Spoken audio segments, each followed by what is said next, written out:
Here we are again. Welcome back to Shendo Audio Podcast. And guys, nag-enjoy pa kayo sa mga nakarang episodes? Yes, of course. Halata naman nag-enjoy tayong lahat. At this moment, hayaan nyo kami i-share sa inyo ang aming mga experience and mga realization and reflection sa atin sa mga nakarang episodes. So guys, sino gustong maunang mag-share? Bilang mediator ng concept of pursuing, natutunan ko na grabe, ang dami-daming different ways sa kanila pag-alim na meron silang different kung paano sila mag-pursue ng isang tao, like that.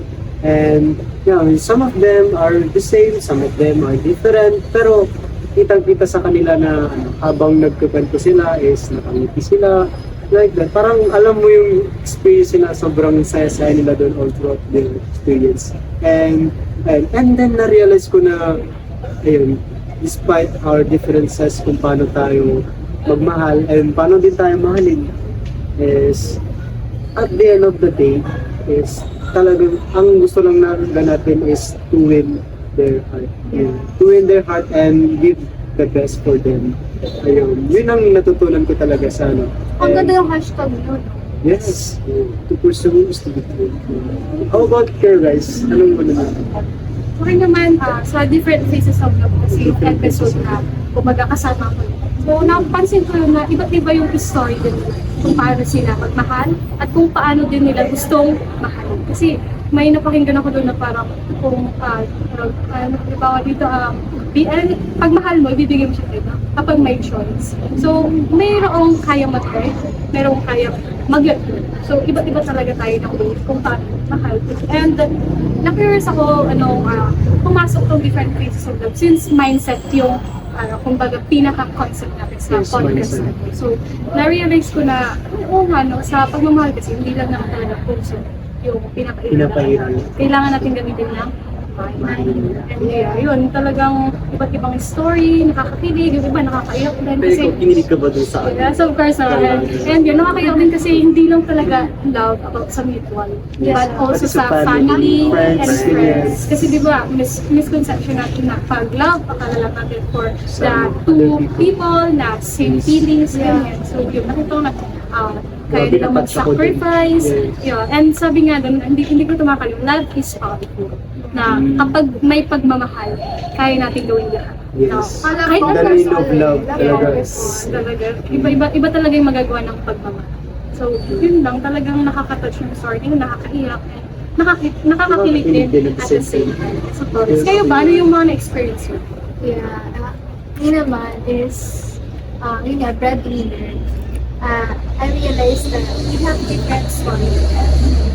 But, yun nga, yung mga breadwinners, ibang-iba naman yung pwede maging breadwinners. Pwede, mga kapatid natin na atin sa atin, nakapit ako sa mga atin. Pero, ang hirap din pala yung sacrifices na Yung hirap na pinagdaanan. pinag-drive nila talaga. Yung pinapag nila yung hard work, ganun, efforts, talagang, alam mo yun, yung bibigyan ng kahit na yung sa kanila is bibigyan. So yun, yung pinaka-tumatak sa akin, yun yan, sa podcast na yun, lalo na sa mga panganay. Parang mabigat na responsibilities yun, like burden sa kanila. Kasi, yun nga, may mga kapatid sila, tapos narinig ko din na, sorry ako sa panganay, kailangan mo talagang burden na, kasi may mga kapatid maas sa'yo, pag-aayalin mo sila. Yung nakita ko yung mga hurts, yung feelings, yung pinagmulan ng story nila, talagang mapapaiyak kita ko sa mga behind mga IPCs, or parang sa mga director, or mga nasa maiyak din Mga behind the camera. Napil-napil mo yung lalo tayo mga estudyante pa lang ngayon, di ba? And also college. Guys, ang dami ko din natutunan sa kanila, no? Parang ano ba, never give up talaga sila. Laban lang. Laban lang eh. Is talaga at the end of the day, parang isipin mo na may role ka sa buhay. Magawag ka sa suko. Kasi sa'yo sila nakatulong. Parang dapat sila, umaasa sila. Nalayo ka rin Sa akin naman, yung sa concept of self, parang doon, parang doon nila mas nakilala yung sarili nila. And aware naman tayo na hindi naman lahat, hindi naman sa atin lahat, kilala para sa sarili natin.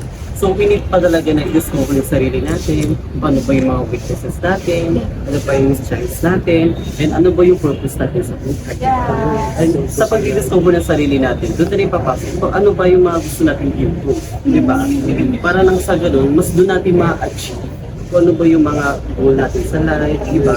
Mas doon tayo natututo kung ano ba yung makakapagpasaya at makakapagpatagumpay sa sarili natin. Di ba? Wala po naman sa concept ng cutting. Cutting Yeah, of I, fruits.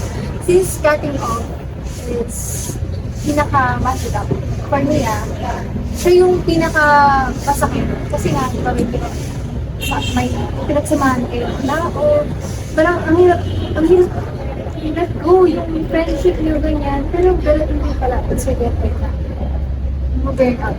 Parang yung love, yung friendship, parang ano naisip ko doon, you need to protect your peace, di ba? Kasi cutting off people will drain you, di ba? Toxic people will drain you as long as kapag hindi na nabibigay yung peace. Di ba kasi ang friendship dapat andun yung comfort, andun yung kumbaga andun yung support system, andun lahat, andun siya sa side mo, yeah. And yun nga, yung pagkakating off pala, meron siyang dapat by step, may process. Kasi, hot ang tao ko kasi nagkaka-12 lang nagkakot sa akin. Kasi naka-effect sa akin ako. And yun na, naging harmful ka sa mental health. Yeah, that is the first one. Kasi mental health kasi, di ba, gaganap siya eh. Gaganap siya ngayon. So, and yung cutting off kasi, kapag hindi ka na sa tamang circle, harm talaga. Yeah, mag-drain kasi. Doon ka talaga parang yung may peace, parang marirealize mo na hindi ako para dito. Saka naiisip mo na ano ko sa inyo, diba? Parang ang hirap nun kasi ang hirap para sa akin, hindi ko talaga galing na mag-cut. Dumidistance. Parang ko siya, may hold back. And yun nga.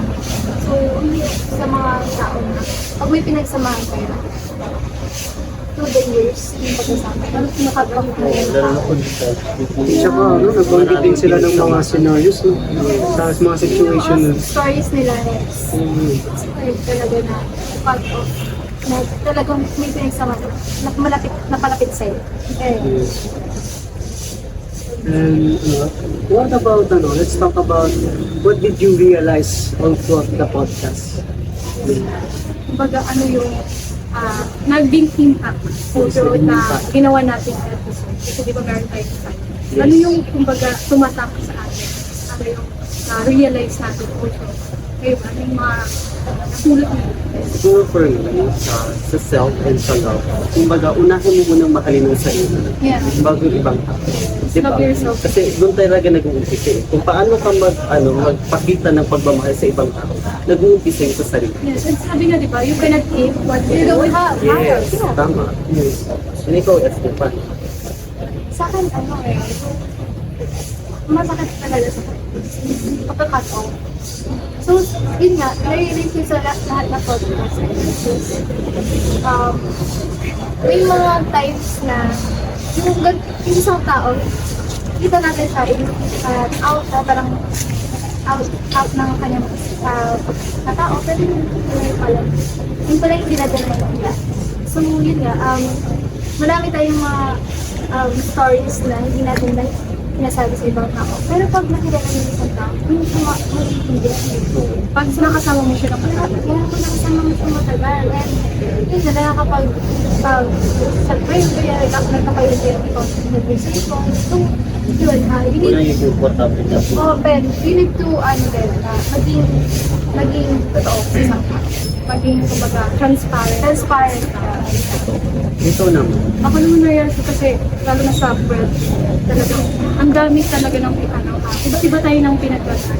Kala natin minsan nakakangiti sila, mas masaya sila, tumatawa sila, parang okay. Pero mas nakilala ko sila, like, ganun pa lang yung story.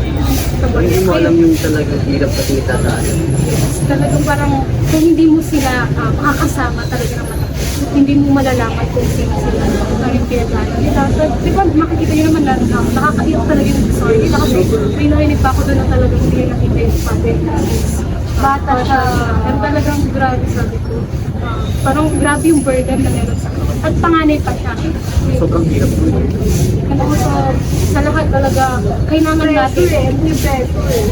Tapos sa lahat ng episode, kailangan natin na kumbaga, pumunta dun sa situation for us to understand. Kasi sabi nga nila, you will never understand unless you experience it by yourself.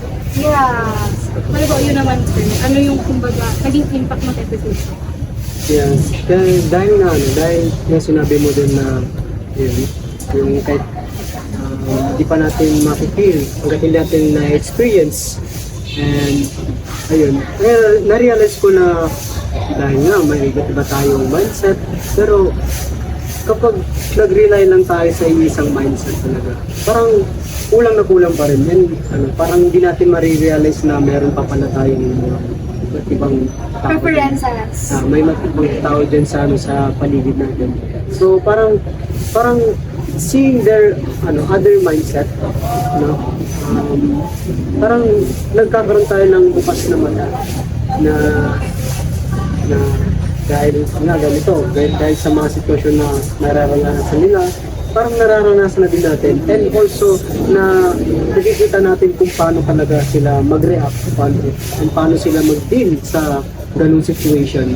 And ayun, seeing them na kasi nga nandun ako sa lahat ng episode, akala ko na sa almost 2 years, I think 2 years o 2 years na kasama natin, na akala ko na kilala ko na yung mga kabasa natin. But after this, dahil na dito sa podcast nito, mas nakilala ko sila ng mas mabuti. Kaya I'm so happy with it na narinig ko yung mga story nila, hindi lang sa love, but sa other aspects, Na-inspire din tayo sa mga story. ganun. And ayun, so yun ang impact sa akin. And di ba ang concept is about mindset? Yes. Bakit kailangan natin ito pag-anaga? Sabi nga ni Ma'am, di ba, that mindset is kung hindi natin alam paano mag-work with that choice, kumbaga, ma-express ka. Or darating tayo sa point na parang pakikirito na yun pala, hindi natin alam kung paano mag-work ng parang yung mindset. So, kailangan natin alagaan yung mind natin, mental health, ganyan, talagang pinakakailangan natin yun, lalo sa panahon. Number one talaga is mental. Ang daming problema, susubukin kita talaga. Pero kailangan natin ang mindset, affirmation sa sarili natin, and support system. Yes.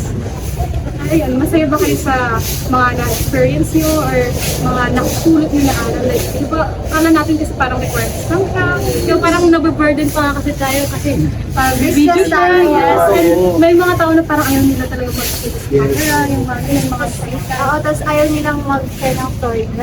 Tingnan mo noon, parang dun sa mga story nila, dun tayo lumakas. Mas makilala natin Oo, sila. doon natin na-discover kung sino ba talaga sila, ano ba talaga yung story nila. So, I guess, that's the wrap-up ng lahat ng episode natin. So, This has been the Shento Ocho Podcast, officially signing off. Thank you for watching!